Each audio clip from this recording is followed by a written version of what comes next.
차가운 겨울바람이 불어오던 12월. 강상철은 오늘도 오랫동안 다니던 주유소에 들러 경유를 가득 채웠습니다. 트럭 운전을 하며 매일같이 들르던 이곳은 그에게 단순한 주유소가 아닌 두 번째 집과도 같은 곳이었습니다. 상철 씨, 요즘은 어때? 일감이 많은가 보네. 주유소 사장님이 익숙한 얼굴로 다가와 말을 건넸습니다. 네, 그런데 요즘 경유값이 많이 올라서 트럭 한 번 채우는데 10만 원이 훌쩍 넘어가니 일하기가 쉽지 않네요. 다른 기사님들도 다들 고민이 많으시다고 합니다. 상철은 주유기 숫자가 올라가는 것을 바라보며 자세히 대답했습니다. 실은 말이야. 나 이제 주유소를 그만하려고 하네. 나이도 많이 들었고 건강도 안 좋아져서 말일세. 김 사장의 말에 상철의 귀가 솔깃해졌습니다. 그날 밤 상철은 잠을 이루지 못했습니다. 아이들을 생각하면 모험을 하기가 두려웠지만 한편으로는 이런 기회가 다시 오지 않을 것이란 생각도 들었습니다. 밤새 계산기를 두드려가며 평생 모은 돈과 대출 가능한 금액이 얼마나 되는지 따져보았습니다. 운전만 하던 내가 잘할 수 있을까? 실패하면 우리 아이들은 어떡하지? 여보, 내가 과연 잘할 수 있을까? 상철 씨는 5년 전 먼저 하늘로 간 아내 사진을 보며 생각했습니다. 밤새 뒤척이다 창밖이 밝아오는 것을 보며 상철은 결심을 했습니다. 아침 일찍 주유소로 향했습니다. 제가 이 주유소를 인수하고 싶습니다. 오랜 세월 이곳을 지켜보면서 꿈꿔왔던 일입니다. 상철의 진심 어린 말에 김 사장은 잠시 생각에 잠겼습니다. 상철 씨라면 믿을 수 있지요. 하지만 쉽지 않을 거예요. 네, 자신 있습니다. 열심히 해보겠습니다.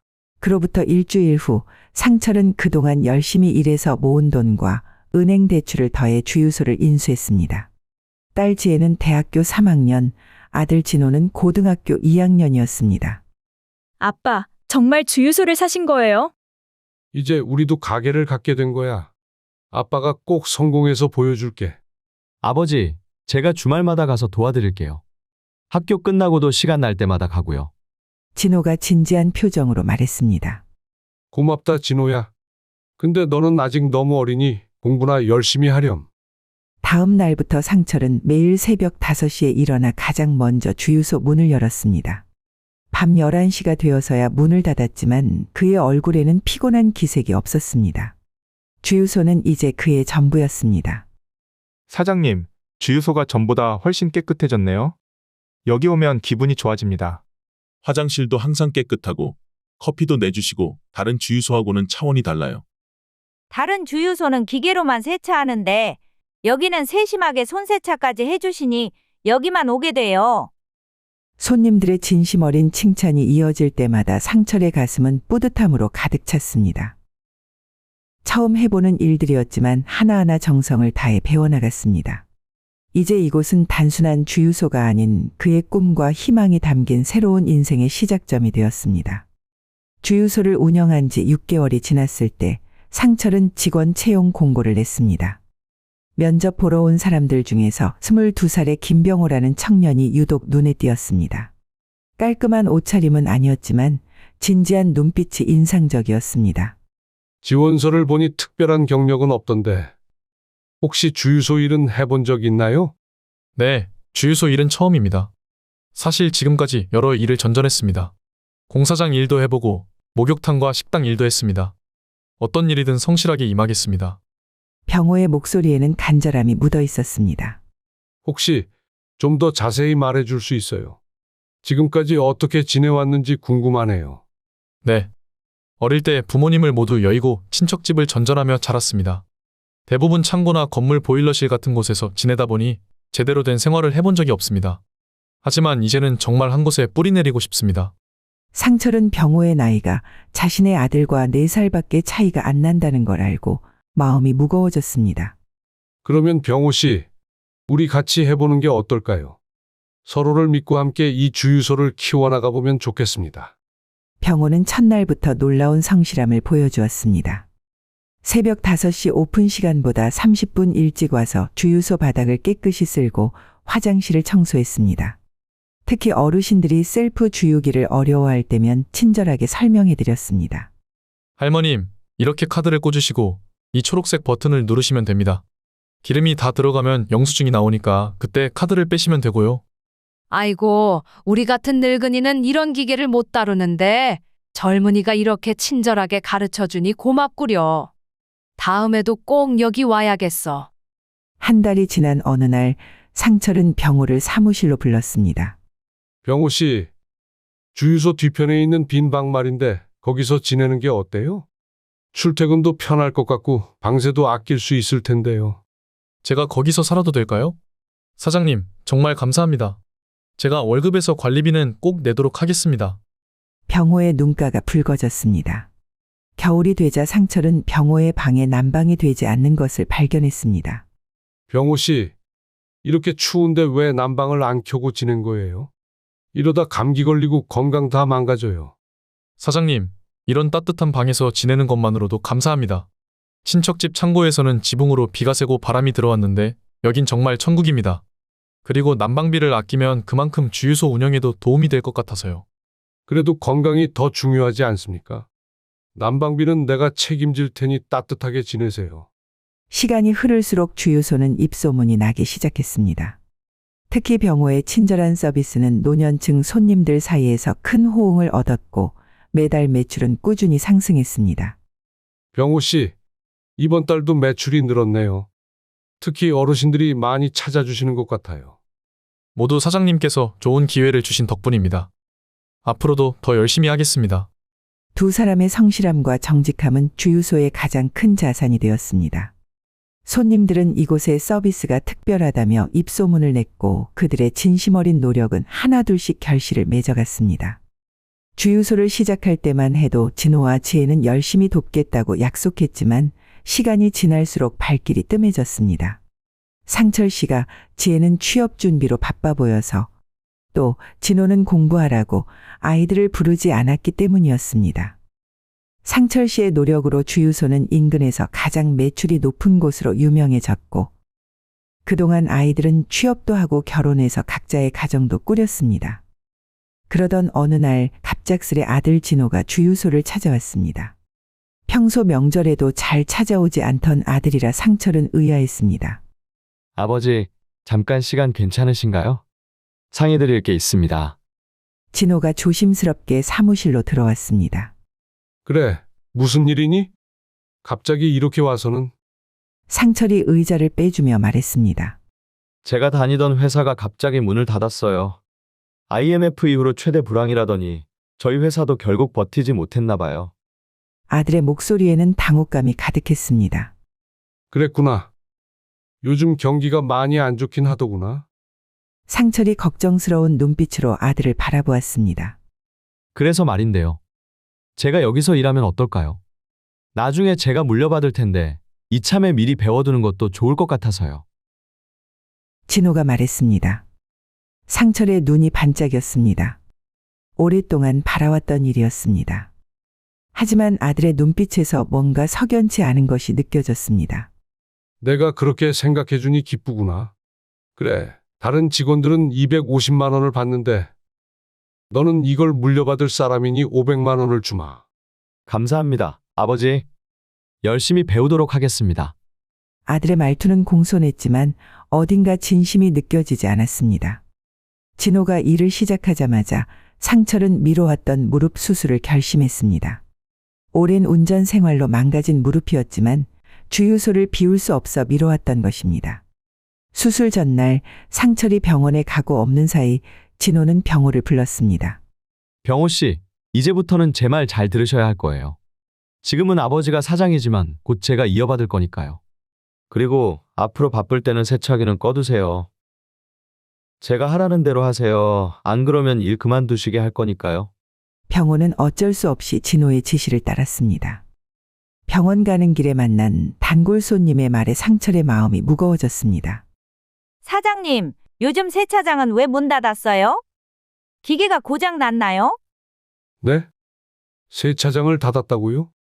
상철 씨가 아들에게 전화해서 주유소가 어떤지 물어볼 때는 아무 말이 없이 잘 돌아가고 있다고 했는데 이게 무슨 일인가 싶었습니다. 당장 아들에게 전화하려다가 무슨 사정이 있겠지 생각하고 참았습니다. 한 달 후 수술을 마치고 돌아온 상철 씨의 눈앞에는 예상치 못한 광경이 펼쳐져 있었습니다. 아들은 사무실에서 다리를 올린 채 휴대폰을 보고 있었고 병호 혼자 바쁘게 움직이고 있었습니다. 진호야, 왜 자동 세차기 안 돌리고 있어? 아, 그거요? 세차하면 일이 너무 많아져서요. 어차피 주유만 해도 손님 많아서 바쁘거든요. 진호의 무신경한 대답에 상철은 할 말을 잃었습니다. 상철 씨는 병호 씨를 따로 사무실로 불러 이야기를 나눴습니다. 병호 씨, 한 달 동안 무슨 일이 있었는지 솔직히 말해주게. 사장님, 사실 전화 드리고 싶었는데 진호 씨가 자기 말 안 들으면 자르겠다고 해서 연락을 못 드렸어요. 병호는 떨리는 목소리로 이야기를 시작했습니다. 지난주에는 큰일이 있었습니다. 우리 주유소 최대 거래처인 대성공장 김 사장님이 오토바이를 타고 오셨거든요. 그런데 카드 결제가 잘 안 됐나 봐요. 진호 씨가 기름 얼마 넣지도 않는 오토바이가 귀찮게 한다면서 그냥 다른 주유소에서 넣으라고 했습니다. 김 사장님이 언짢아 하시면서 거래처를 끊겠다고 하셨어요. 상철은 한숨을 깊게 내쉬었습니다. 힘들게 인수해 그동안 일궈온 모든 것이 한 달 만에 무너져 내리는 것 같았습니다. 주유기 옆에 놓인 쓰레기통은 넘쳐났고 평소 반짝이던 주유기들은 먼지가 쌓여 있었습니다. 사무실 구석에 쌓인 서류들을 확인해 보니 매출이 반 이상 줄어 있었습니다. 세차장은 여전히 문이 닫혀 있었고 평소 단골이던 화물차들의 모습도 보이지 않았습니다. 내 무릎보다 더 아픈 게 생겼구나. 상철은 한숨을 쉬며 사무실을 나섰습니다. 다음 날 아침, 상철은 아들을 사무실로 불렀습니다. 차가운 겨울바람이 창문을 때리는 가운데 무거운 침묵이 두 사람 사이를 가로막고 있었습니다. 진호야, 이렇게 일하면 안 되지 않겠니? 매출이 반토막 난 것도 모자라 단골 손님들까지 잃고 있단다. 네가 이 주유소를 물려받을 사람이라면 좀 더 책임감을 가져야 하지 않겠니? 상철의 목소리는 무거웠지만 따뜻했습니다. 아버지는 왜 저한테만 그러세요? 제가 뭘 잘못했는데요. 아침에도 나와서 일하고 있잖아요. 그리고 매출이 줄어든 건 경기가 안 좋아서지 제 잘못이 아니라고요. 진호는 의자에 기대앉은 채 퉁명스럽게 대답했습니다. 그래, 내 말대로 경기가 안 좋을 수는 있다. 하지만 내가 있을 때만 일하는 척하고 내가 없으면 사무실에서 놀고 있다는 건 이미 다 알고 있단다. 아버지는 맨날 병호 씨랑 비교하시면서 저보고 뭘 어쩌라는 거예요? 전 아들이에요. 직원이랑은 다르잖아요. 상철은 아들의 반항적인 태도에 가슴이 무너져 내렸습니다. 창밖으로는 여전히 병호 혼자 바쁘게 움직이는 모습이 보였습니다. 자신의 아들이 이렇게 이기적이고 무책임한 사람이 되어 있다는 사실이 너무나 고통스러웠습니다. 며칠이 지나고 점심시간이 되자 진호가 짜장면을 시켰습니다. 아버지와 아들은 사무실에서 마주 앉아 식사를 하기 시작했습니다. 진호 씨는 아침에 아버지에게 훈계를 들은 건 잊어버린 것처럼 말을 꺼냈습니다. 아버지, 이거 보세요. 저기 보이는 아파트 분양 광고예요. 진호는 휴대폰을 꺼내 분양 홈페이지를 보여주며 신이 난 듯 말했습니다. 저기가 지금은 7억이래요.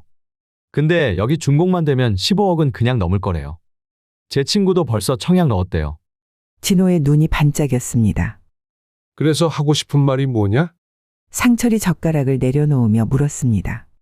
아버지, 제가 생각해봤는데요. 어차피 나중에 주유소랑 다 저한테 물려주실 거잖아요. 그럼 그걸 담보로 대출받아서 지금 아파트 한 채만 사주시면 어떨까요? 나중에 제가 다 갚을게요. 탁, 젓가락이 바닥에 떨어지는 소리가 울렸습니다. 상철의 얼굴이 굳어졌습니다. 진호야, 네가 지금 하는 말이 얼마나 철없는 소리인지 알기나 하니? 주유소는 우리 가족의 생계수단이지 네 투기 자금이 아니다. 아버지, 요즘은 다들 이렇게 투자한다니까요. 기회 놓치면 평생 후회할 거예요. 제발 한 번만 도와주세요. 5년이다. 여기서 성실하게 5년만 일해봐라. 그때 가서 다시 이야기하자. 5년이요? 그땐 너무 늦어요. 아버지는 정말 제 인생은 안중에도 없으신 거죠? 병호 씨처럼 매일 아침 일찍 나와서 성실하게 일하고 손님들한테 친절하게 대하고 그게 바로 네 인생을 위한 거란다. 정말 어이없네요. 저는 아들이고 병호 씨는 그냥 직원인데 왜 자꾸 저보고 그 사람처럼 하라고 하시는 거예요? 진호는 짜장면 그릇을 거칠게 밀어내며 자리에서 벌떡 일어났습니다. 상철의 마음은 이미 천갈래 만갈래 찢어진 뒤였습니다. 넌 내 아들이다. 하지만 지금 내가 보여주는 모습은 아들은커녕 인간으로서도 부족하구나. 아버지도 참 웃기시네요. 그렇게 아들 사랑하신다면서 그냥 남인 병호 씨만 믿으시고. 상철의 말이 채 끝나기도 전에 진호는 문을 쾅 닫고 사무실을 나가버렸습니다. 발걸음 소리가 멀어질 때마다 상철의 가슴 속 실망감은 더욱 깊어만 갔습니다. 다음 날 아침, 상철은 평소처럼 새벽 4시에 눈을 떴습니다. 주유소로 향하는 길에 아들의 본심이 무엇이었는지 깨달았습니다. 아들은 처음부터 주유소 일을 배우려던 것이 아니라 아파트를 위한 밑돈을 마련하려 했던 것입니다. 병호가 이미 나와 바닥을 닦고 있었습니다. 오랜 동안 자신이 그래왔듯이 병호 씨의 묵묵히 일하는 모습이 더욱 안쓰럽게 보였습니다. 사장님, 어제 많이 속상하셨죠? 진호 씨는 아직 연락이 없으신가요? 병호의 목소리가 평소보다 조심스러웠습니다. 아니, 전화도 안 받고 카톡도 답이 없네. 내가 키운 자식인데 혼 좀 냈다고 이렇게까지 할 줄은 몰랐어. 상철의 목소리에는 깊은 상처가 묻어 있었습니다. 그때 지혜에게서 전화가 왔습니다. 아빠, 진호한테 무슨 일 있었어요? 갑자기 단톡방도 나가고 제 전화도 안 받아요. 어제 무슨 일 있으셨던 거예요? 그냥 아빠랑 좀 말다툼이 있었어. 진호가 주유소에서 일하겠다고 했는데 마음가짐이 좋지 않아서 말이다. 설마 돈 때문에 싸우신 건 아니죠? 진호가 요즘 주유소 앞에 짓는 아파트 이야기만 하던데. 상철은 한숨을 쉬며 아무 말도 하지 않았습니다. 시계가 8시를 가리켰을 때 상철은 다시 한번 진호에게 전화를 걸었습니다. 여전히 응답이 없었습니다. 상철은 아들이 나가버린 카톡 대화방을 보고 한숨을 내쉬었습니다. 아들이 대학에 들어갔을 때가 생각났습니다. 진호는 주말마다 와서 도와드릴게요 라고 했지만 그 약속은 지켜지지 않았습니다. 열심히 일할 생각은 안 하고 어떻게든 돈을 쉽게 벌어보려는 아들의 모습을 보니 안타까웠습니다. 사장님, 점심 드셔야죠. 제가 국밥이라도 사다 드릴까요? 병호가 걱정스럽게 다가왔습니다. 아니, 괜찮아. 입맛이 없네. 그동안 아이들이 어리다고 또 취업한 후엔 피곤할까 싶어서 바쁠 때도 아이들을 부르지 않고 혼자 전전긍긍해하며 일했던 날들이 후회됐습니다. 작은 일이라도 시켜가면서 아버지가 얼마나 힘들게 사는지 보여주고 힘들 때는 가족이 함께 하는 거라고 가르쳤어야 했는데 내가 자식을 잘못 키웠구나. 하루가 지나고 이틀이 지나도 진호는 나타나지 않았습니다. 전화는 계속 불통이었고 집으로 찾아가도 문은 열리지 않았습니다. 일주일 후 상철은 우연히 주유소 근처 식당에서 진호의 친구를 만났습니다. 아버님, 안녕하세요. 진호가 주유소 일 그만두고 요즘 새로운 사업 시작한다고 하던데요? 그 말을 듣는 순간 상철의 혹시나 하는 기대마저 사라졌습니다. 창밖으로 보이는 공사 중인 아파트가 마치 자신과 아들 사이를 가로막는 거대한 장벽처럼 느껴졌습니다. 저녁이 되어 주유소를 정리하면서 상철은 마지막으로 메시지를 보냈습니다. 진호야, 아빠한테 섭섭한 게 있으면 만나서 대화로 풀자꾸나. 하지만 이 메시지도 읽지 않은 채로 남아 있었습니다. 주유소의 불빛이 하나둘 꺼져가는 저녁, 상철은 사무실 창가에 기대어 멀어져가는 아들을 생각하며 긴 한숨을 내쉬었습니다. 진호가 나간 지 한 달이 되어갈 무렵 딸 지혜가 갑자기 주유소를 찾아왔습니다. 평소에는 바쁜 회사 일 때문에 자주 오지 못했던 딸이었기에 상철은 의아했습니다. 수술한 무릎이 아직도 시큰거렸지만 딸의 방문이 반가웠습니다. 아빠, 요즘 다리는 좀 어떠세요? 수술하신 지 얼마나 됐다고 벌써 이렇게 일하고 계시는 거예요? 의사 선생님이 2달은 쉬어야 한다고 했다면서요. 지혜가 걱정스러운 얼굴로 사무실에 들어섰습니다. 괜찮다, 괜찮아. 이제 조금씩은 움직여도 돼. 그보다 너는 회사 바쁜데 어떻게 나왔니? 아빠, 제 걱정은 하지 마세요. 그건 그렇고 진호한테 연락 왔어요? 아직도 전화 안 받나요? 그래, 한 달째 연락도 없네. 진호가 이렇게 매정하게 변할 줄은 몰랐다. 아빠, 사실 제가 드릴 말씀이 있어서 왔어요. 우리 큰아들 민수가 수능도 끝났고 여기서 일하면 어떨까 해서요. 아빠 아직 일하시기도 힘드실 것 같아서요. 상철은 잠시 생각에 잠겼습니다. 창밖으로는 병호가 혼자서 바쁘게 움직이는 모습이 보였습니다. 진호가 나간 뒤로 주유소 일은 더욱 바빠졌고 무릎은 아직도 회복이 더뎠습니다. 네가 그렇게 아빠 걱정을 해주니 고맙다만 우리 손주 민수가 이런 힘든 일을 할 수 있을까? 주유소 일이 겉보기와는 달라. 상철이 걱정스러운 눈빛으로 말했습니다. 아빠 걱정 마세요. 민수도 이제 철이 많이 들었어요. 아빠가 얼마나 고생하시는지 알고 있거든요. 어제도 할아버지 다리 아프신데 내가 도와드려야겠다고 하더라고요. 진호처럼은 절대 안 할 거예요. 지혜의 진심 어린 말에 상철의 눈시울이 붉어졌습니다. 아들의 배신으로 얼어붙었던 마음이 딸의 따뜻한 마음씨에 조금씩 녹아내렸습니다. 아빠는 오래 서 계시지도 못할 텐데 병호 씨 혼자는 무리예요. 게다가 요즘 손님들도 다시 많이 늘었고 민수도 좋은 경험이 될 것 같아요. 아빠, 한 번만 기회를 주세요. 상철은 무릎을 문지르며 한숨을 내쉬었습니다. 그래. 하지만 다른 직원들과 똑같이 250만 원이야. 특별 대우는 없어. 상철이 단호하게 말했습니다. 당연하죠. 민수도 그렇게 알고 있어요. 열심히 하겠대요. 정말 감사합니다. 지혜의 얼굴에 안도의 미소가 번졌습니다. 내일부터 나오라고 해. 병호 씨한테 잘 배우라고 하고 특히 안전수칙은 꼭 지키라고 해. 사무실 밖으로는 차들이 줄지어 서 있었고 병호는 쉴 새 없이 움직이고 있었습니다. 날씨가 추워질수록 수술한 무릎은 더욱 쑤셨지만 딸의 효심이 가져다 준 따뜻함이 그 통증을 덜어주는 것 같았습니다. 하지만 상철의 마음 한구석에는 여전히 불안감이 자리 잡고 있었습니다. 진호와의 일을 겪은 후 아이들과 일을 하는 것에 대한 두려움이 생겼기 때문입니다. 그래도 손주 녀석에겐 돈 버는 일이 쉽지 않다는 걸 알게 해줄 좋은 기회가 되겠다고 생각했습니다. 진호의 근무 태도가 좋지 않았던 경험 때문에 상철은 손자 민수의 근무를 꼼꼼히 지켜보기로 했습니다. 수술한 무릎이 아직도 시큰거렸지만 매일 주유소에 나와 지켜보았습니다. 민수야, 일할 때는 핸드폰을 주머니에 넣어야 한다고 몇 번을 말해야 하니? 손님이 기다리고 계시잖니. 상철이 조심스럽게 말했지만 민수는 대답 없이 화면만 바라보며 느릿느릿 일어났습니다. 어서 오세요. 그럼요. 주유 끝나고 세차도 가능합니다. 병호의 밝은 목소리가 주유소에 울렸습니다. 반면 민수는 손님이 와도 눈도 마주치지 않고 얼마 넣으실 거예요? 라는 말만 겨우 하는 정도였습니다. 민수군, 손님이 없을 때는 주변 정리도 좀 하고 화장실도 청소해야 하는데 제가 알려드릴 테니 한번 해보시겠어요?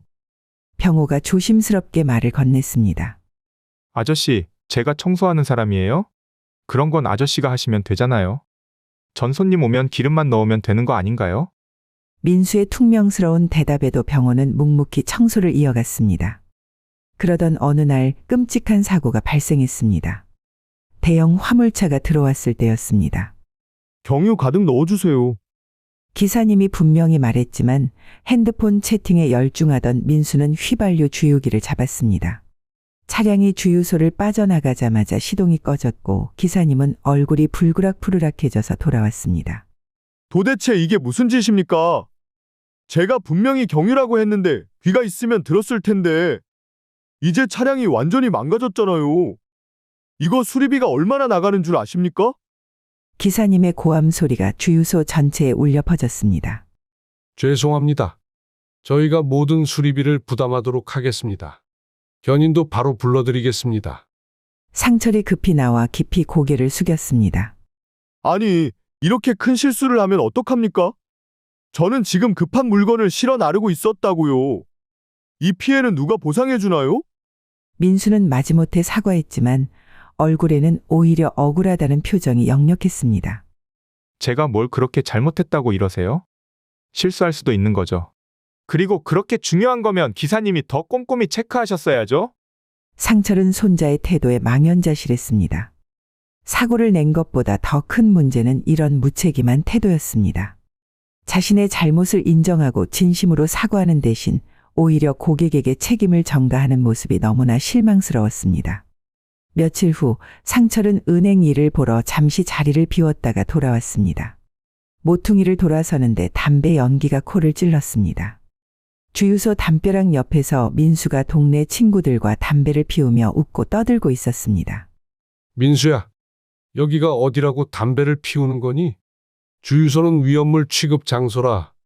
절대 금연이라고 첫날부터 강조했잖니. 아, 할아버지.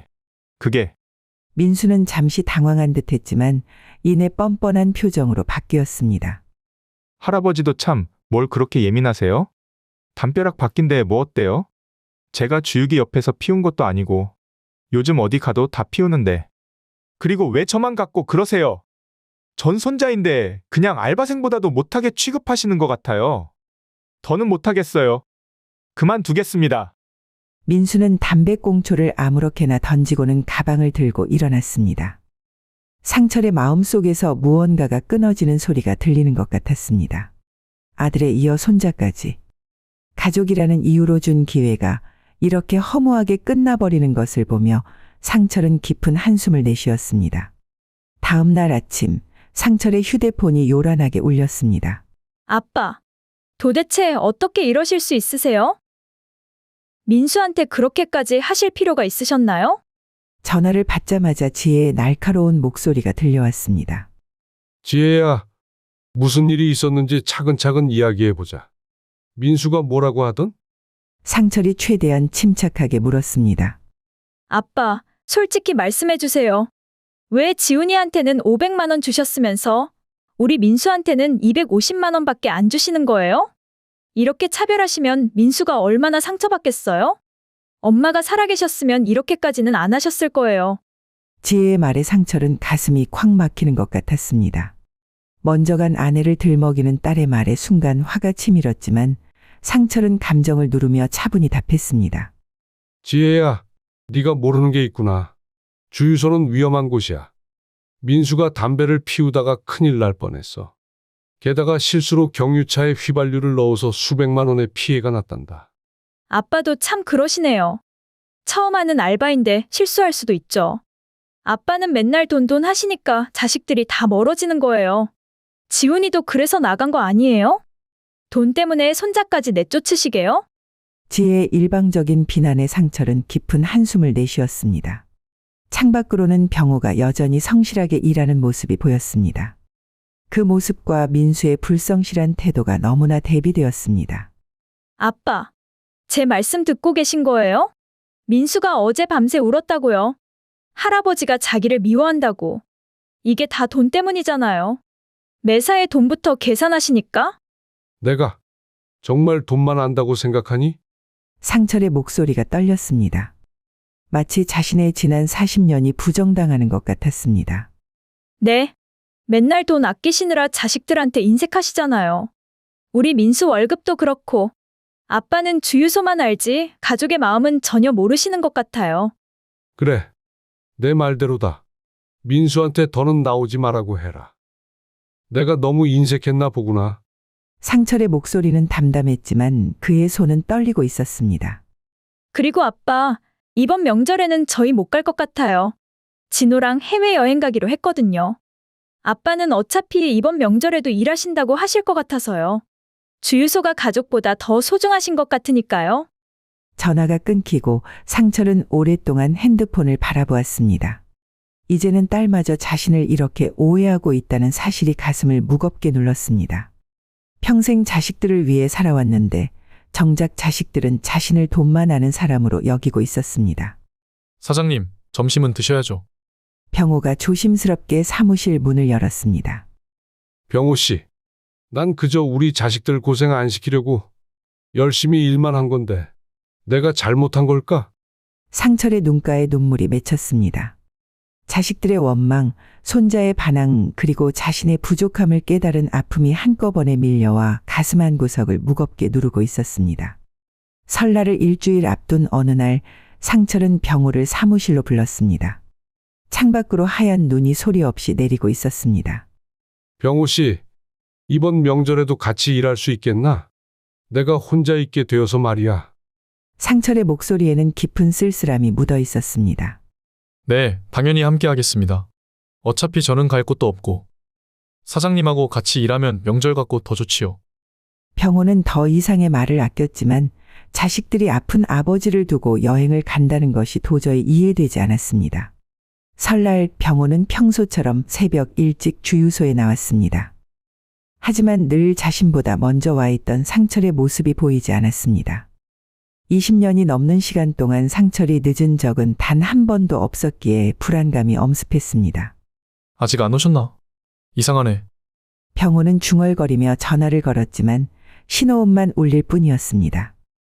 여러 번 걸어도 전화를 받지 않자 병호는 결국 주유소 문을 잠그고 상철의 집으로 향했습니다. 현관문을 두드려도 대답이 없었습니다.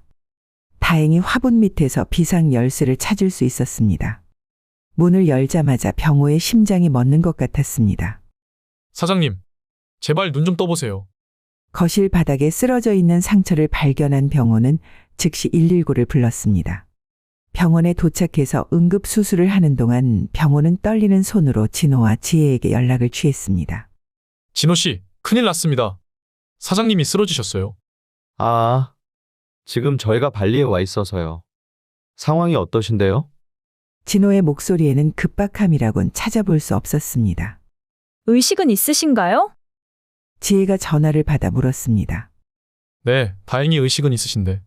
의사 선생님 말씀으로는 뇌졸중이라고 하시네요. 조금만 늦었으면 큰일 날 뻔했다고. 아, 그래요? 다행이네요. 그럼 위험한 고비는 넘기신 거네요? 저희가 지금 가면 위약금도 있고 일찍 돌아가는 항공편도 없어서 병호 씨가 잘 돌봐주실 수 있죠? 지혜의 말에 병호는 할 말을 잃었습니다. 네? 그래도 아버님이신데. 위험한 순간은 지났다고는 하지만 아직 안심하긴 이른 것 같은데요. 의사 선생님도 24시간이 고비라고 하셨어요. 갑자기 위독해지시면 어떻게 하시려고요? 이럴 때라도 곁에 계셔야 하지 않을까요? 병호의 떨리는 목소리에 지혜가 짜증스럽게 말했습니다. 병호 씨도 참 너무 과민 반응하시는 거 아니에요? 이 여행 취소하면 위약금만 해도 몇백이에요. 게다가 아까 의식 있다고 하셨잖아요. 사람이 그렇게 쉽게 돌아가시나요? 그리고 어차피 옆에서 간호해 주실 거잖아요. 저희는 다음 주에 돌아갈게요. 이런 냉담한 반응에 병호는 전화를 끊고 한동안 멍하니 서 있었습니다. 부모님의 얼굴도 기억하지 못하는 자신에게는 이런 대화 자체가 이해할 수 없는 것이었습니다. 병실의 창문으로 설날의 하얀 눈이 계속해서 내리고 있었습니다. 의식이 희미한 상철의 손을 잡고 병호는 밤새 그 자리를 지켰습니다. 자식들이 찾아오길 기다리는 상철의 모습이 마치 자신의 어린 시절을 보는 것 같아 가슴이 아팠습니다. 다행히도 병호의 빠른 대처 덕분에 상철의 수술은 성공적으로 끝났습니다. 의사는 조금만 더 늦었다면 심각한 후유증이 있었을 거라고 했습니다. 하얀 병실에 누워 창밖을 바라보며 상철은 지난 인생을 돌아보게 되었습니다. 병호 씨 덕분에 살았네. 내 자식들보다 더 자식 노릇을 해주는구먼. 상철이 쓴웃음을 지었습니다. 매일 저녁 주유소 일을 마친 병호가 병실을 찾았습니다.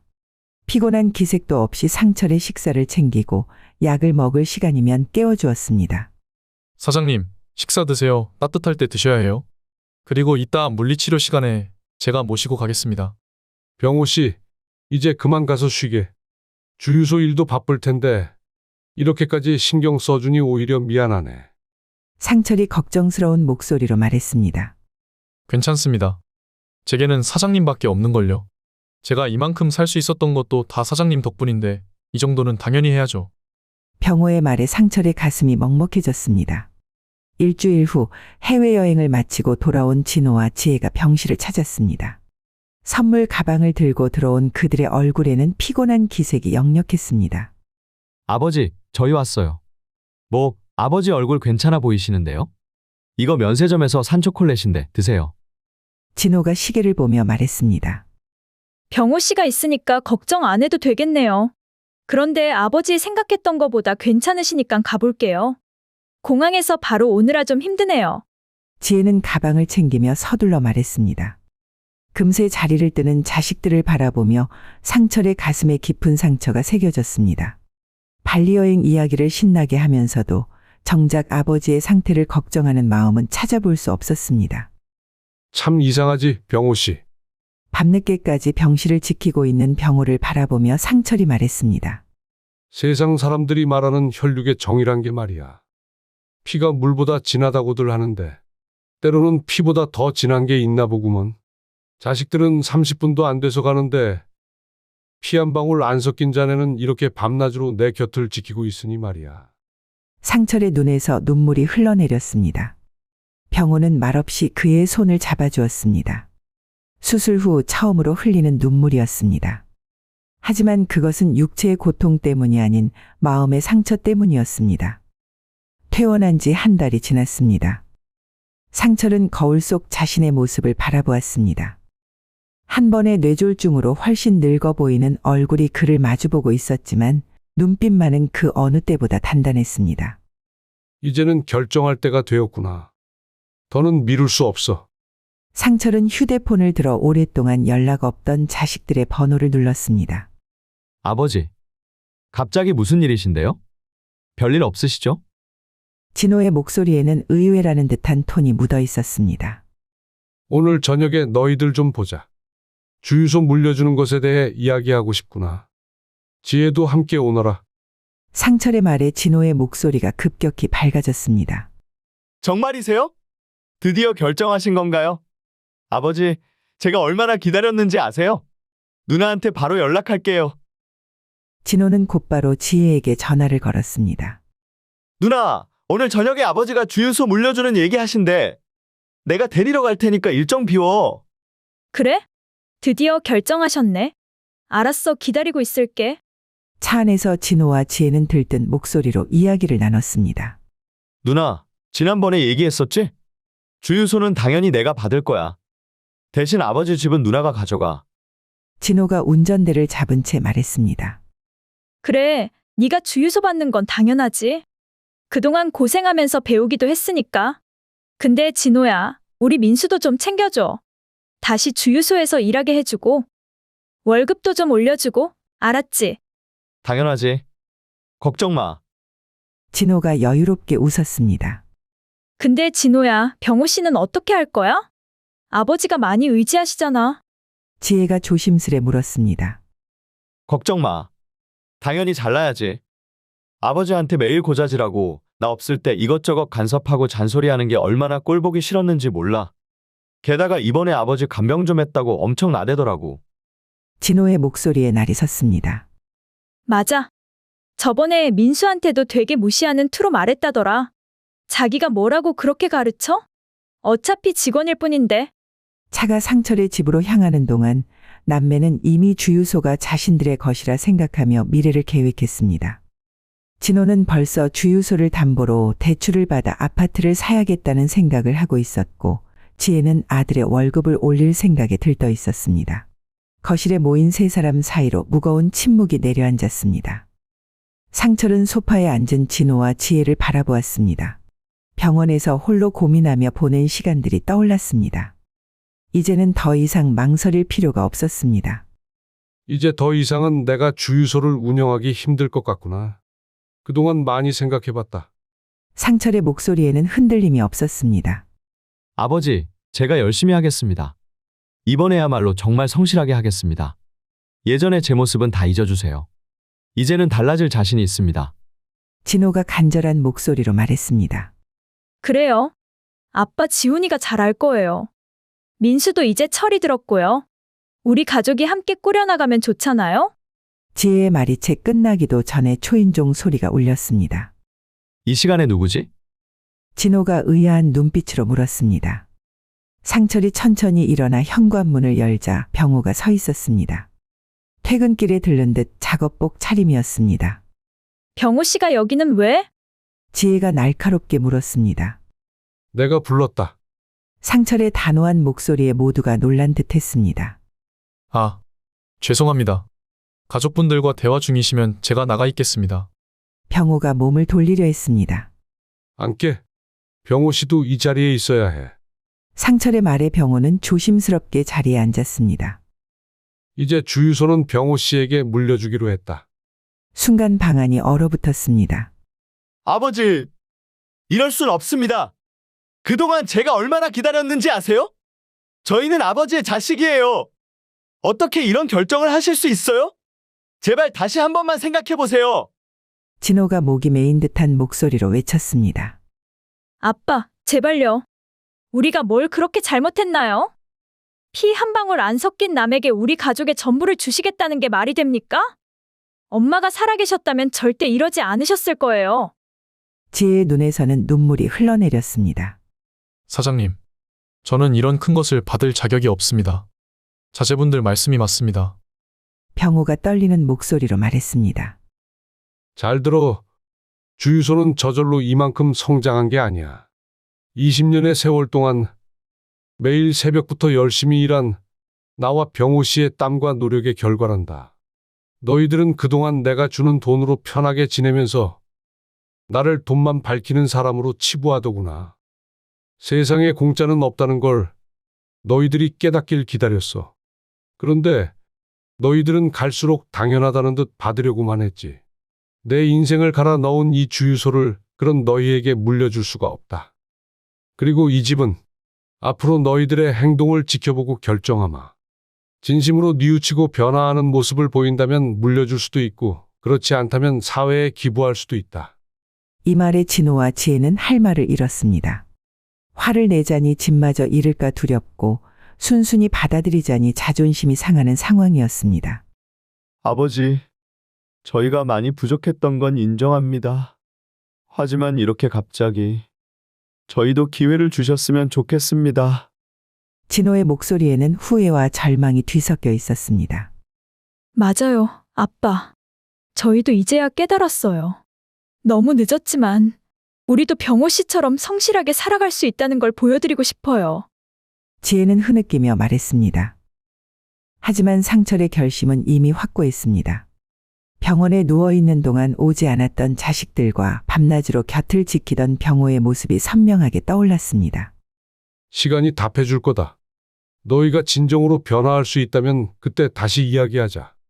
그날 밤 진호와 지혜는 망연자실한 표정으로 집을 나섰습니다. 늦은 후회와 자책감이 그들의 어깨를 무겁게 짓누르고 있었습니다. 아무런 노력 없이 아버지의 재산을 탐했던 자신들이 이제야 부끄럽게 느껴졌지만 모든 것이 너무 늦어버렸다는 것을 그들도 알고 있었습니다. 그로부터 1년이 지났습니다. 주유소는 여전히 그 자리에 있었고 병호는 상철이 그랬던 것처럼 성실하게 주유소를 운영하고 있었습니다. 병호 씨, 아직도 그 작은 방에서 지내는 거 불편하지 않아? 이제 사장이 됐으니 좀 더 좋은 곳으로 옮기지 그래. 매일 아침 들르는 상철이 걱정스럽게 물었습니다. 아닙니다, 사장님. 저한테는 그 방이 제일 편한데요. 20년 동안 살아온 곳인데 집이나 다름없죠.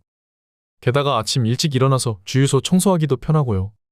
그래도 이제는 가정도 꾸려야 할 나이가 됐는데 말이야.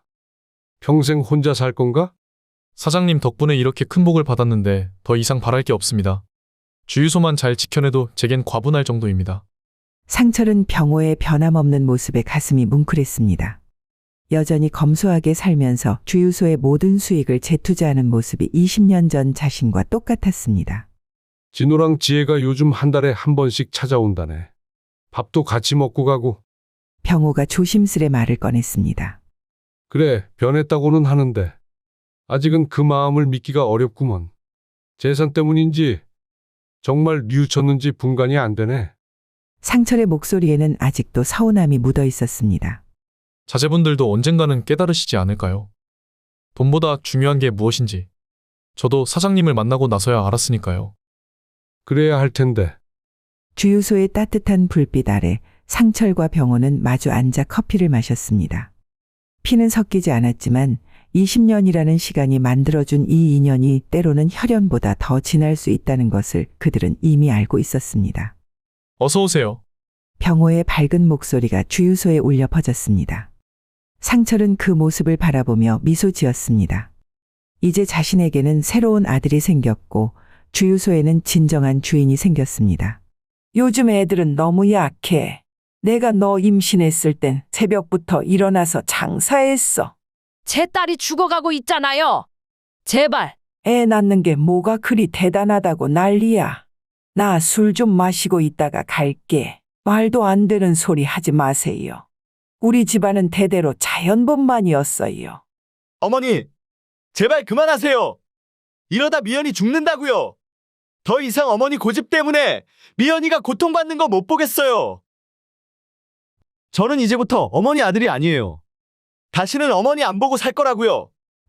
차가운 겨울바람이 창문을 때리던 1998년 1월의 어느 날이었습니다. 황미자가 설거지를 하고 있을 때 경찰서에서 전화가 걸려왔습니다. 황미자 씨 되십니까? 여기는 강남 경찰서입니다. 댁의 남편분이 퇴근길에 교통사고를 당하셨습니다. 지금 바로 삼성병원 응급실로 와주시기 바랍니다. 그녀의 손에서 그릇이 떨어져 산산조각이 났습니다. 황미자는 서둘러 병원으로 달려갔지만 이미 남편은 차가운 몸이 되어 있었습니다. 남편의 얼굴을 보자 그녀는 그대로 주저앉고 말았습니다. 여보, 우리 미연이 이제 고등학교 들어가는데 어떻게 이러실 수 있어요? 아침에 출근하시면서 이번 미연이 졸업식은 같이 갈 수 있겠다더니 이렇게 가버리시면 저희는 어떻게 살아야 하나요? 17살이 된 딸 미연이도 어머니의 팔을 꼭 붙잡은 채 흐느꼈습니다. 얼마나 아프셨을까, 우리 아빠. 우리 딸 공부 열심히 해서 꿈 꼭 이루자라고 하셨잖아요. 제발 일어나세요, 아빠. 적막한 영안실에는 모녀의 흐느낌과 시계 초침 소리만이 가득했습니다. 형광등 불빛은 차갑게 빛났고 밖에서는 눈이 하얗게 내리고 있었습니다. 남편의 장례를 치르고 난 후 현실은 더욱 냉혹했습니다. 통장 잔고는 300만 원 남짓, 미연의 고등학교 입학을 앞두고 있었습니다. 그동안 전업주부로만 살아왔던 그녀에게 생계를 책임진다는 것은 너무나 막막했습니다. 황미자는 밤마다 식은땀을 흘리며 깨어났고 매일 밤 끝없는 불안에 시달렸습니다. 미연아, 엄마가 어떻게든 할 테니 너는 공부에만 전념하렴. 아빠가 그렇게 바라시던 거였잖아. 우리 딸 꿈은 꼭 이루게 해줄게. 엄마, 제가 아르바이트라도 해볼까요? 편의점에서 일하는 친구들도 있어요. 그럴 필요 없어. 엄마가 할 수 있어.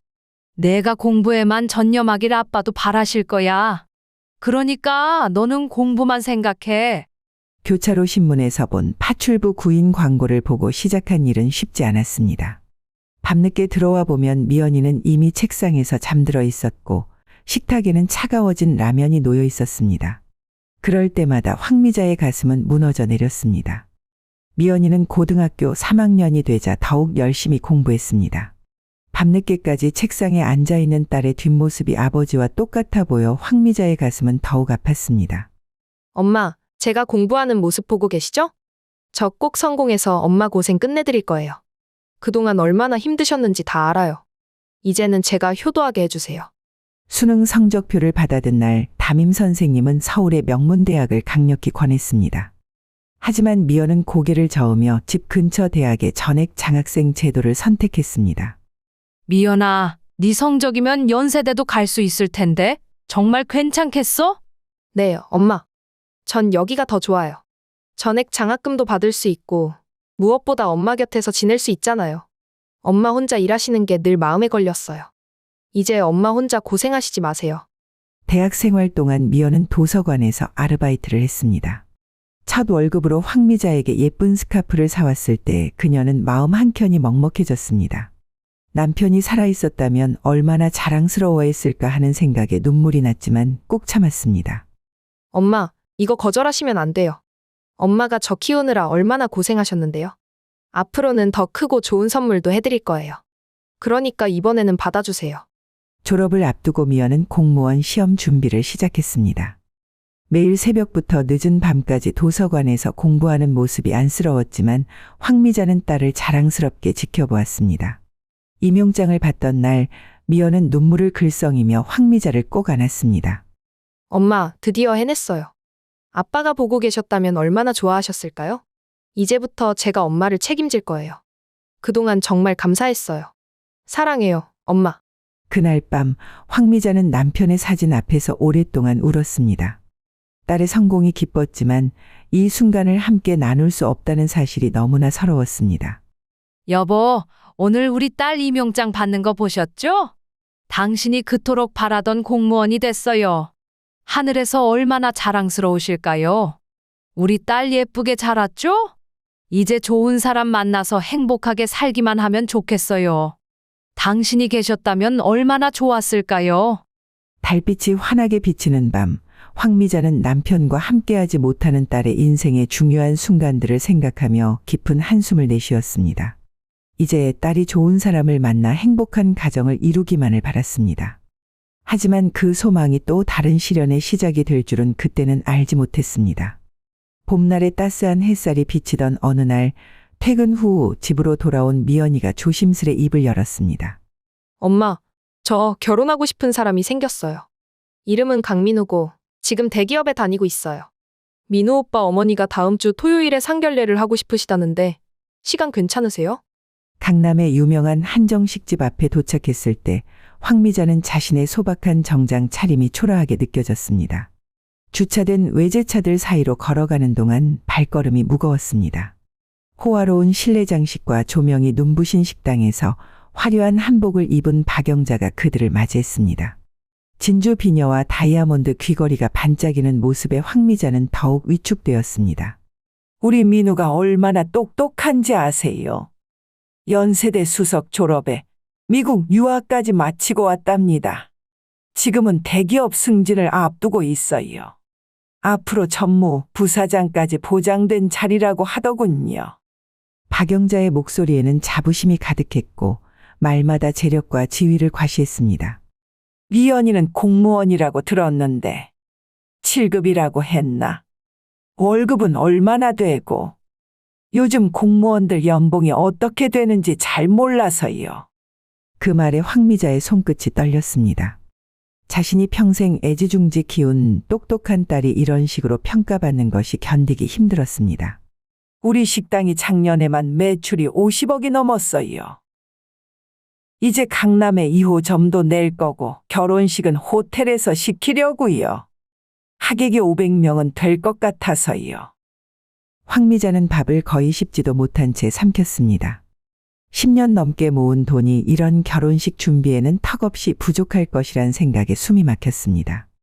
그리고 너희들, 신혼집은 우리 건물 2층으로 들어오는 거 확실하지?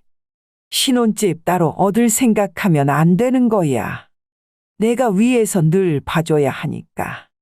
박영자는 으스대며 말했습니다. 미연이는 조심스럽게 대답했습니다. 네? 어머님, 저희가 아직 사회초년생이라 돈도 모아야 하고 어머님 말씀대로 할게요. 나중에 여유가 생기면 독립해도 될까요? 무슨 소리야. 시댁 근처도 떠나지 말아야 하는 게 며느리 도리인데. 우리 민우가 엄마랑 떨어져 살면 안 되지. 알겠니? 박영자의 목소리에는 위압감이 가득했습니다. 황미자는 딸의 손을 꼭 잡았지만 아무 말도 할 수 없었습니다. 집으로 돌아오는 택시 안에서 황미자는 창밖을 바라보며 눈물을 참았습니다. 차창에 비친 자신의 모습이 초라하게 느껴졌고 딸의 결혼이 또 다른 고난의 시작이 될 것 같아 가슴이 무너져 내렸습니다. 여보, 우리 딸 결혼시키는 게 이렇게 힘들 줄 몰랐어요. 당신이 계셨다면 이런 걱정은 하지 않았을 텐데. 택시 뒷좌석에서 딸의 손을 꼭 잡은 채 황미자는 딸의 결혼식을 잘 치룰 수 있을지 걱정이 되어 깊은 한숨을 내쉬었습니다. 호텔 결혼식장에 웅장한 크리스탈 샹들리에 아래에서 신랑 측 하객들은 화려한 옷차림으로 가득했습니다. 반면 신부 측 자리는 성한 가족도 없이 한산했습니다. 황미자는 그 차이가 가슴 아프게 다가왔습니다. 결혼한 후에 매일 저녁이면 시어머니는 2층으로 내려왔습니다. 퇴근해서 지친 미연이가 저녁을 준비할 때면 끊임없이 간섭했습니다. 미연아, 민우는 소고기를 더 좋아하는데 왜 돼지고기를 하니? 밥도 질게 됐고. 내가 며칠 동안 가르쳐줬는데 하나도 못 배웠구나. 우리 민우가 이런 밥을 어떻게 먹니? 강민우는 그저 어색한 웃음을 지으며 말했습니다. 어머니, 저는 이대로도 충분해요. 어머니도 피곤하실 텐데 그만 올라가세요. 너는 가만히 있어. 나는 너한테 이런 밥 먹인 적 한 번도 없다. 잠깐 위에 올라와서 엄마랑 얘기 좀 하자. 식사가 끝나자마자 아들을 데리고 3층으로 올라가는 시어머니를 바라보며 미연은 쓸쓸히 설거지를 시작했습니다. 오래간만에 황미자는 딸을 만났습니다. 미연의 얼굴은 결혼 전보다 점점 더 야위어 갔습니다. 괜찮아요, 엄마. 시어머님이 아들 바보라서 그러시는 거예요.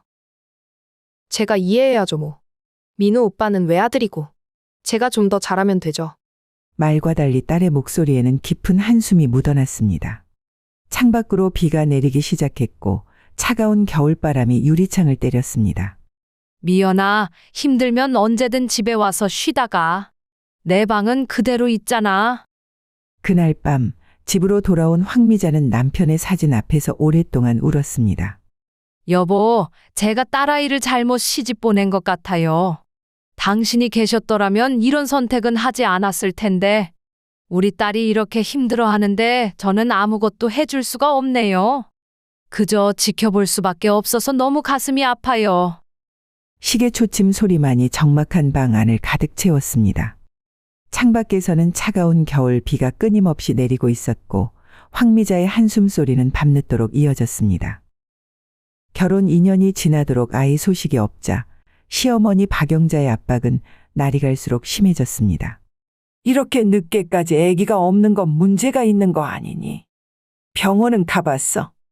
내가 아는 한의원이 있는데 거기 가보는 게 어떻겠니? 우리 민우가 후손이 없으면 어떡하니?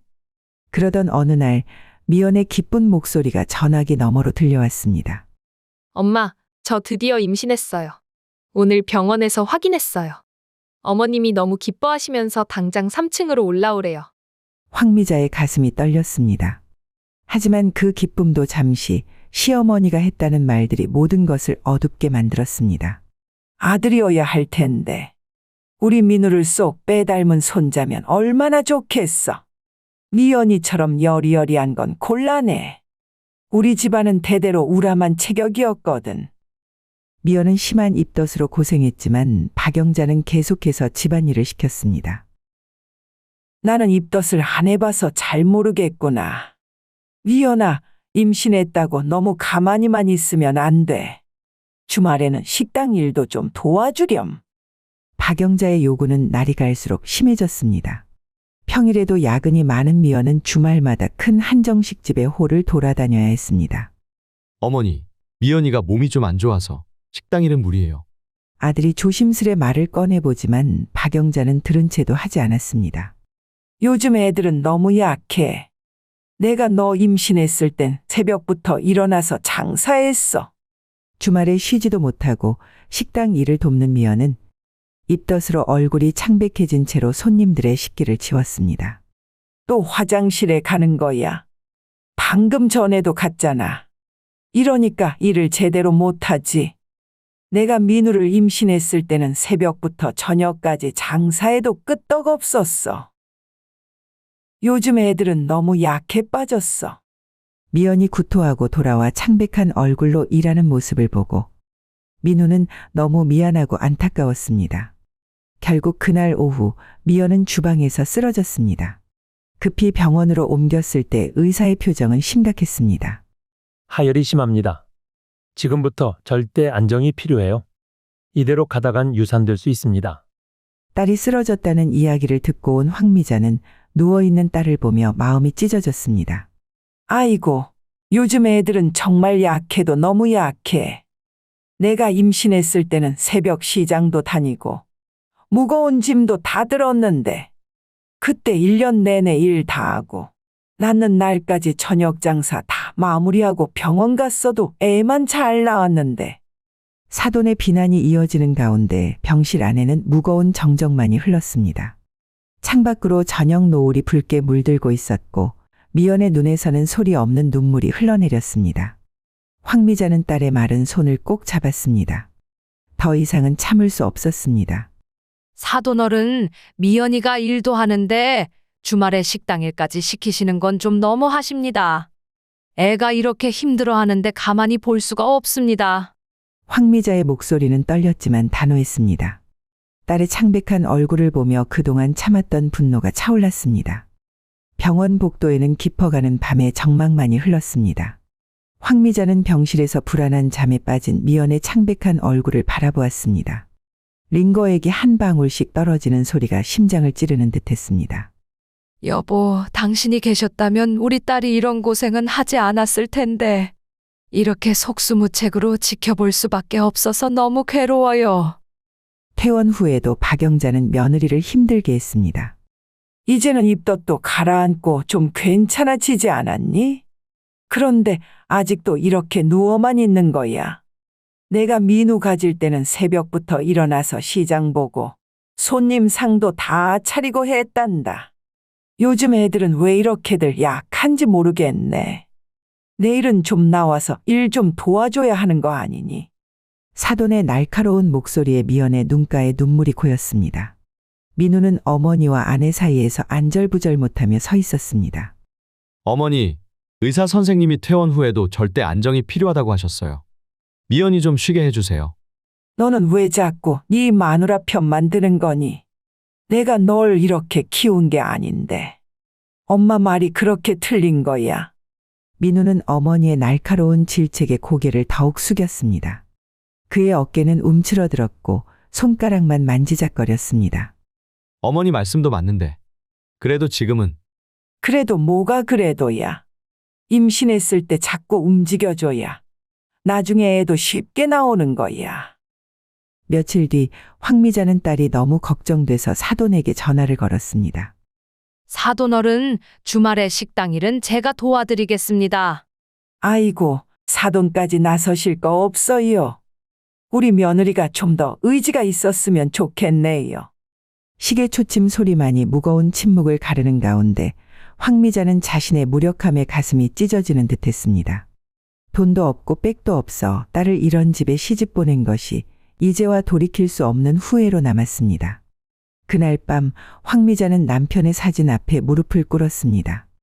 여보, 우리 딸 좋은 데로 시집 보냈다고 좋아했던 제가 잘못했나 봐요. 돈이 없어서, 능력이 없어서 우리 딸을 저런 집에 보냈네요. 당신이 계셨다면 이런 선택은 하지 않았을 텐데. 이제 어떡하면 좋죠? 창밖으로 비치는 달빛이 차갑게 느껴졌고 빈방에는 시계 소리만이 공허하게 울렸습니다. 황미자의 눈물은 밤새도록 멈추지 않았습니다. 밤 11시가 넘어서야 퇴근한 미연이 현관문을 열려다 갑자기 바닥을 내려다보았습니다. 양수가 터진 것입니다. 여보, 큰일 났어요. 양수가 터진 것 같아요. 민우는 당황한 목소리로 119에 전화를 걸었습니다. 구급차를 기다리는 동안 그는 황미자에게 먼저 전화를 걸었습니다. 장모님, 큰일 났어요. 미연이가 양수가 터졌어요. 네, 지금 구급차 기다리고 있어요. 아직 예정일까지 2주나 남았는데 어떡하죠? 제가 병원 도착하면 다시 연락드릴게요. 황미자는 순간 심장이 멎는 듯했습니다. 민우야, 내가 지금 당장 병원으로 갈게. 미연이 진정시키고 119 오면 바로 연락해줘. 알았지? 그리고 민우는 어머니 박영자에게도 전화를 걸었습니다. 어머니, 큰일 났어요. 미연이가 양수가 터져서 지금 병원으로 가고 있어요. 아이고, 뭐가 큰일이야. 나도 가게에서 일하다가 양수 터져서 혼자 병원 갔는데 지금 친구들이랑 모임 중이니까 나는 나중에 천천히 가면 되지 않겠니? 민우의 얼굴이 굳어졌습니다. 어머니, 그래도 첫 아기인데 빨리 좀 와주시면 안 될까요? 애 낳는 게 뭐가 그리 대단하다고 난리야. 나 술 좀 마시고 있다가 갈게. 어차피 첫 애는 오래 걸린다니까. 병원에 도착한 황미자는 분만실 앞에서 초조하게 기다렸습니다. 딸의 고통스러운 신음소리가 문틈으로 새어나왔습니다. 반면 화려한 외출복 차림의 박영자는 2시간이 지나서야 느긋하게 모습을 드러냈습니다. 아이고, 벌써 오셨네요. 사돈은 너무 걱정이 많으셔. 애 낳는 거 가지고 이렇게 난리 칠 일은 아닌데. 시계는 새벽 1시를 가리키고 있었습니다. 의사가 급하게 민우를 불렀습니다. 황미자의 가슴이 덜컥 내려앉았습니다. 창백한 표정의 민우가 어머니를 바라보았지만 박영자는 여전히 태연한 표정이었습니다. 분만실의 정막을 가르며 의사가 긴급히 걸어 나왔습니다. 의사의 얼굴은 심각했고 목소리에는 무거운 긴장감이 실려 있었습니다. 현재 아기가 거꾸로 있는 상태입니다. 아이가 거꾸로 나오게 되면 출혈이 심해서 자연분만은 매우 위험합니다. 제왕절개 수술이 필요한 상황입니다. 그 말이 채 끝나기도 전에 박영자가 손을 휘저으며 끼어들었습니다. 말도 안 되는 소리 하지 마세요. 우리 집안은 대대로 자연분만이었어요. 내가 민우 낳을 때는 이틀을 꼬박 진통했어요. 요즘 병원들은 왜 이렇게 수술부터 하려고 하는지 모르겠네요. 돈 때문에 그런 건가요? 분만실에서 미연의 고통스러운 비명이 새어나왔습니다. 엄마, 너무 아파요. 제발 살려주세요. 배가 찢어질 것 같아요. 아무것도 안 보여요. 엄마. 황미자는 딸의 절규를 들으며 가슴이 찢어지는 것 같았습니다. 무릎이 후들거렸지만 시어머니를 향해 용기를 내어 말했습니다. 사돈어른, 우리 미연이가 너무 힘들어 하잖아요. 제발 수술을 허락해 주세요. 저도 자연분만으로 나았지만 지금은 상황이 다릅니다. 사돈도 왜 이러세요? 요즘 애들은 왜 이렇게 참을성이 없을까? 조금만 아파도 난리야. 내가 민우 나올 때는 장사하다가 진통 와서도 다 참았다니까요. 게다가 제왕절개하면 애기 머리가 좋지 않대요. IQ도 떨어지고. 우리 손주는 절대 안 돼요. 민우는 어머니와 아내 사이에서 어찌할 바를 몰라 했습니다. 그의 이마에는 식은땀이 맺혔고 손가락만 만지작거렸습니다. 어머니, 하지만 미연이가 많이 아파하는 것 같은데. 너까지 이러기야? 난 내가 이렇게 약한 사람인 줄 몰랐다. 엄마 말을 어기려고? 분만실에서 갑자기 요란한 기계음이 울렸습니다. 간호사들이 달려들었고 의사가 다급한 목소리로 외쳤습니다. 산모혈압이 급격히 떨어지고 있습니다. 태아 심박수도 불안정해요. 더 이상 기다릴 시간이 없습니다. 황미자는 벽에 기대어 섰습니다. 눈앞이 캄캄해졌습니다. 딸의 생명이 위험한 상황인데도 자신은 아무것도 할 수 없다는 무력감이 밀려왔습니다. 제 딸이 죽어가고 있잖아요. 제발, 제발. 하지만 박영자는 여전히 완강했습니다. 그녀의 다이아몬드 귀걸이가 차가운 형광등 빛을 반사하며 반짝였습니다. 괜히 호들갑 떨지 마세요. 애기 낳는 게 원래 다 이런 거예요. 조금만 더 기다리면 돼요. 분만실의 긴박한 상황 속에서 미연의 의식이 점점 흐려져 갔습니다. 기계음이 요란하게 울리고 의료진들이 긴급히 움직이는 와중에도 박영자는 여전히 제왕절개를 거부했습니다. 더는 기다릴 수 없습니다. 지금 당장 수술하지 않으면 두 생명 모두 위험합니다. 의사의 절박한 외침이 울리는 순간 그동안 한 발 물러서 있던 민우가 갑자기 앞으로 나섰습니다. 어머니, 제발 그만하세요. 이러다 미연이 죽는다고요.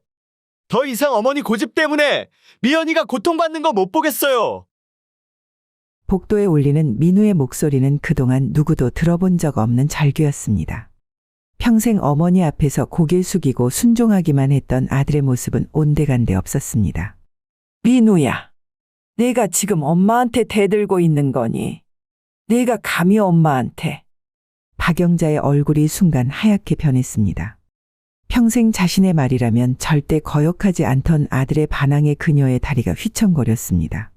네, 맞아요. 제가 지금 어머니 말씀을 거역하고 있어요. 이제는 더 이상 엄마 뜻대로만 살 수 없어요. 며느리가 죽어가고 있는데 어머니는 도대체 무슨 고집을 부리시는 거예요?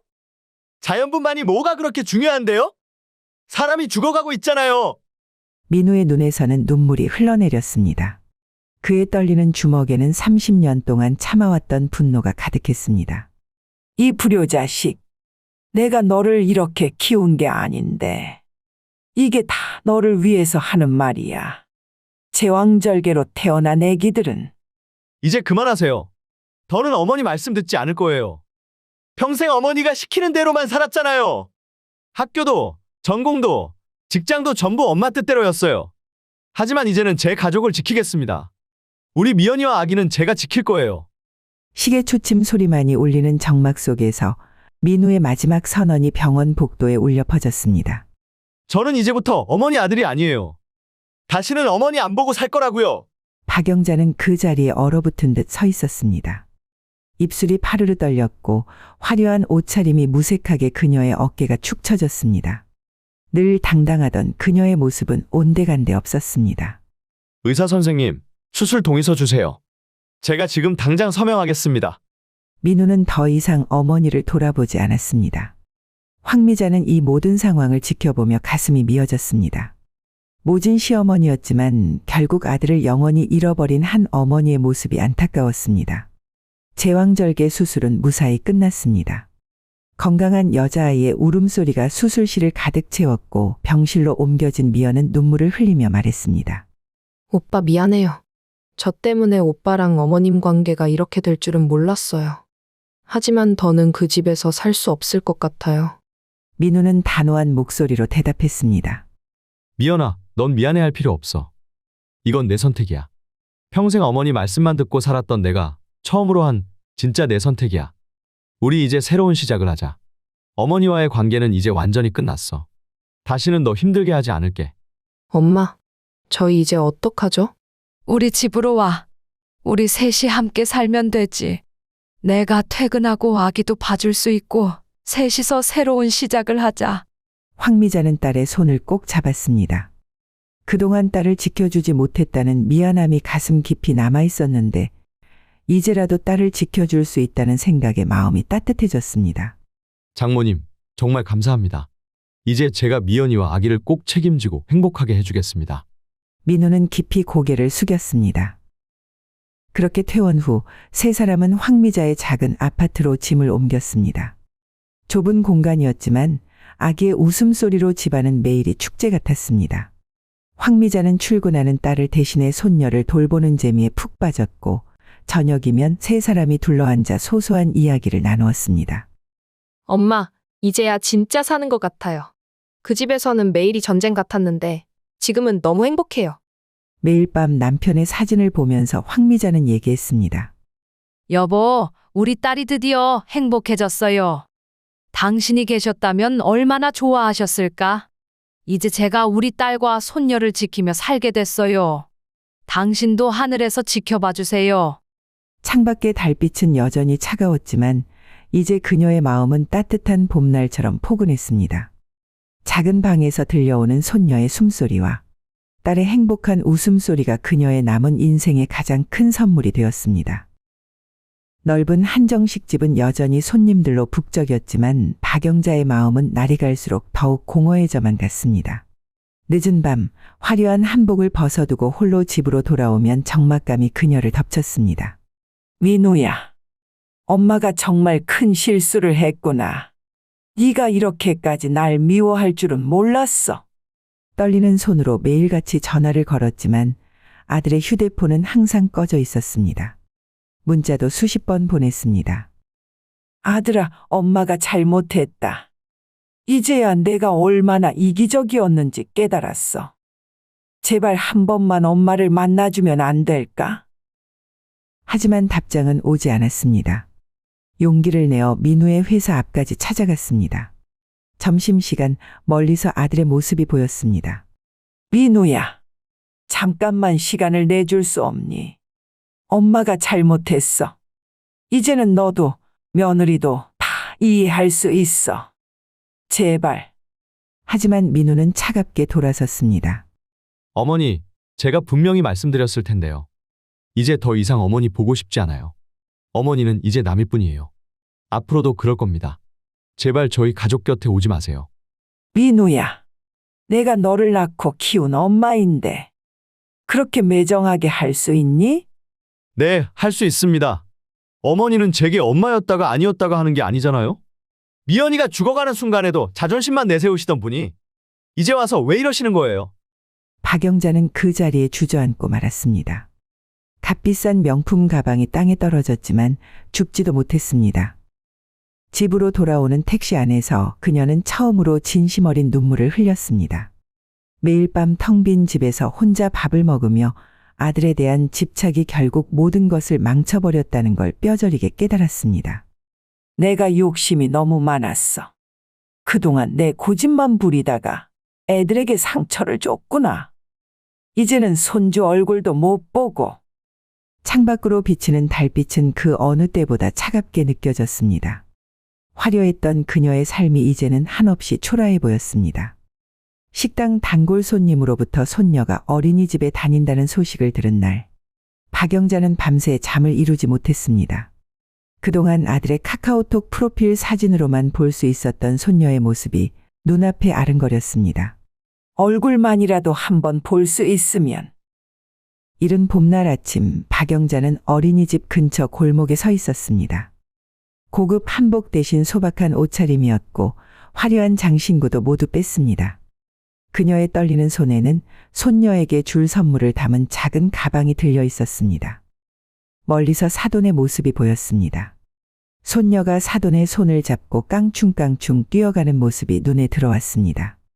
하은아, 할머니랑 콩콩콩. 우리 하은이 오늘도 어린이집 가는 게 신나지?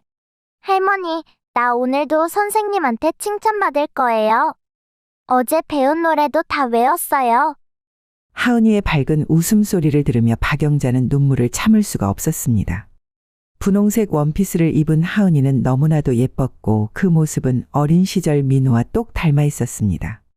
내가 저렇게 예쁜 우리 손녀를 한 번도 안아보지 못했구나.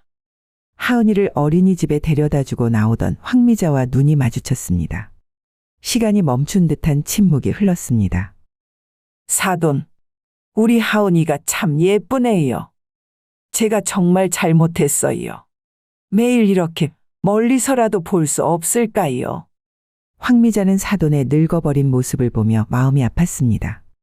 딸의 고통을 생각하면 도저히 용서할 수 없지만 손녀를 그리워하는 할머니의 마음만은 이해할 수 있었습니다.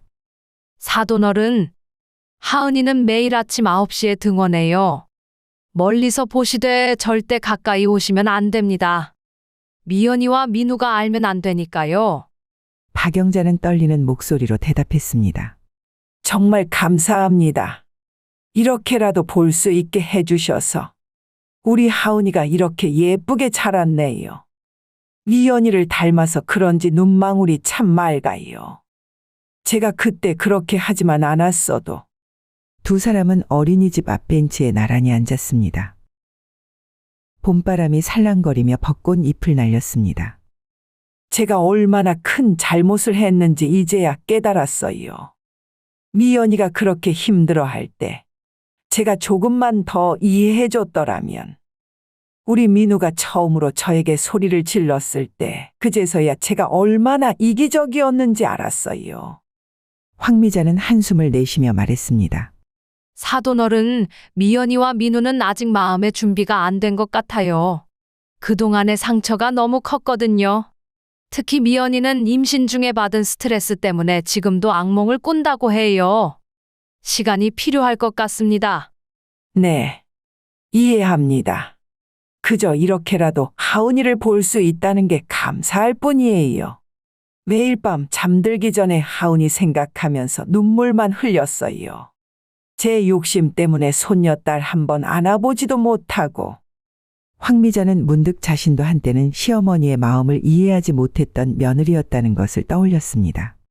세월이 흐르고 나이가 들면서 비로소 이해하게 된 것들이 많았습니다.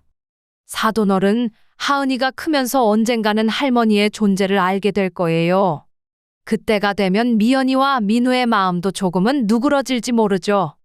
지금은 그저 멀리서 지켜보면서 기다리시는 게 좋을 것 같아요. 박영자의 눈에서는 후회의 눈물이 흘러내렸습니다. 강했던 그녀의 모든 것이 사라진 자리에는 그저 손녀가 보고 싶은 할머니의 마음만이 남아 있었습니다.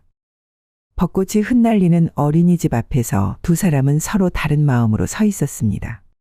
한 사람은 후회로, 다른 한 사람은 연민으로 가슴이 저렸습니다. 우리 주위에 아집에 빠진 사람들을 종종 보곤 합니다. 사람이 살다 보면 자기 중심의 좁은 생각에 집착하여 다른 사람의 의견이나 입장을 고려하지 않을 때가 있습니다. 다른 사람들도 다 생각이 있는데 자꾸 그렇게 자기만을 내세우다 보면 주위에 남는 사람이 없게 됩니다. 박영자도 그러다가 결국 아들과 손녀까지 모두 잃고 말았죠. 하지만 잘못된 일들을 뉘우치고 달라지려고 노력한다면 언젠가는 아들과 며느리의 마음도 열리는 날이 오겠죠. 자신의 생각만 옳다는 마음으로는 세상을 살아갈 수 없습니다. 오늘 영상이 마음에 드셨다면 구독과 좋아요를 꼭 눌러주세요. 매일 여러분의 이야기를 전달해 드리겠습니다. 여러분의 행복한 인생을 응원합니다.